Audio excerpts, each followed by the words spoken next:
Conservative talk show host Glenn Beck is so unhappy about Senator John McCain that he has trouble restraining himself. This is the media.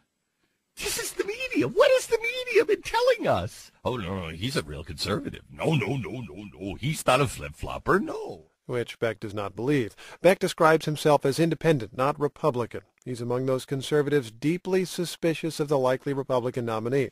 He recently took a sick day from his radio program, but even with a guest host in the chair, Beck felt he had to phone in. We have a special treat for you. My friend Glenn Beck joins us here on the Glenn Beck program with Pat Gray. Hey, Glenn, welcome to the Glenn Beck program with Pat Gray. Pat Gray. Glenn, welcome. Yes, my friend, thank you. Oh, don't start with that. Every time he says my friend, I can't take it. The radio and TV host went on to refer to Senator McCain as Juan McCain, which suggests an issue where conservatives disagree.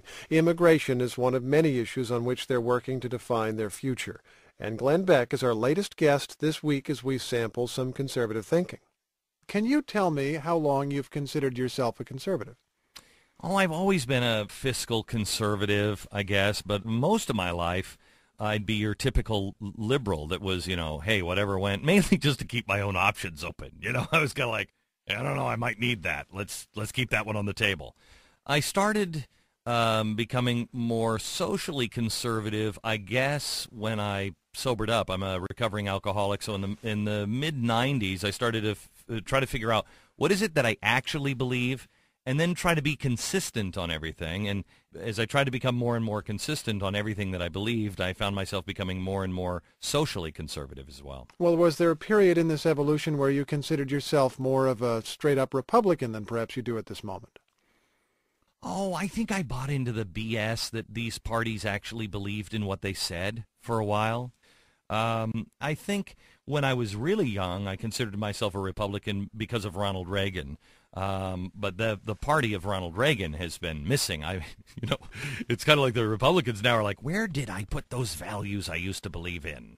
Oh, I must have left them in my other jacket. Which values are you talking about that are missing? Smaller government, more freedom.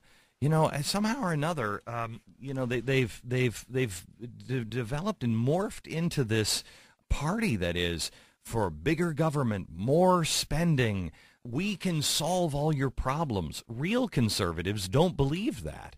At some point, if you continue to compromise your values, or worse yet, and I think this is happening on both sides of the aisle, they'll always tell you, well, that guy's better than this guy. Oh, you've got to vote for this guy because at least he's not the other guy. Well, by the time you can finish compromising, your guy has become the other guy. And it's exactly the same on both sides of the aisle. Well, given what you've just said, do you still believe, now that John McCain seems to be likely to be the Republican Party's nominee, that he is, to your point of view, more dangerous than Hillary Clinton, which is something you said some time ago? No, that's been taken out of context. What I said was he is more dangerous to the conservative movement than Hillary Clinton.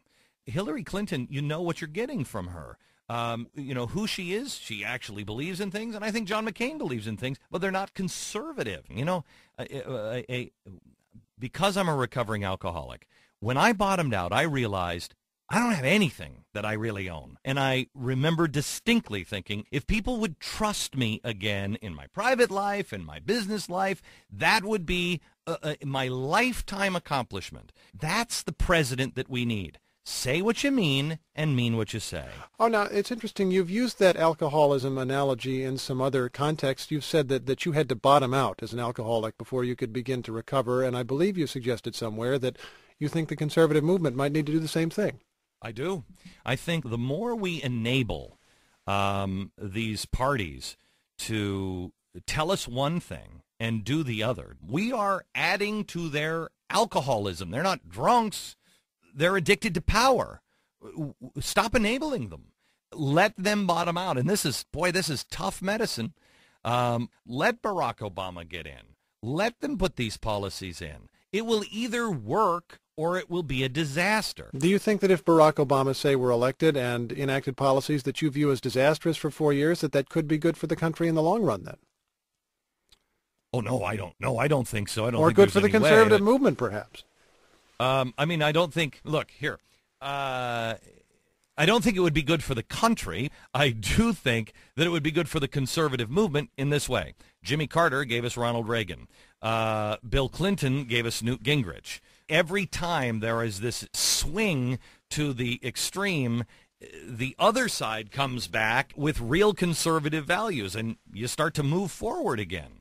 Well, when you talk to people on the show, anything you may do, have you come across someone that you would regard as a rising star that you might put more hope in than many conservatives seem to have put in their presidential candidates this time around? You know, there's only really one guy that I've talked to that I really, really like. I think the guy is a Winston Churchill in many ways, and he blew his Senate campaign because he spoke the truth. And his advisors kept saying, don't say this, this is going to hurt you. And that's Rick Santorum out of Pennsylvania. I think this guy really has it. I think he really understands the world we live in right now. Does it say something about the lack of leadership in the conservative movement if you, as a relatively well-informed conservative, look around and Santorum, a guy who was defeated in 2006, is the only name that comes to mind that excites you?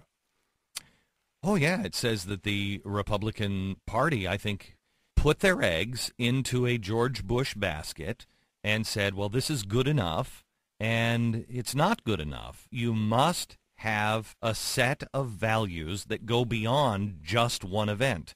George Bush, his set of values that attracted conservatives was, I'm strong on defense. Well, there's more to being a conservative than just I'm strong on defense. And it's amazing to me because so many conservatives are doing the very same thing now with John McCain. Well, at least he's good on defense.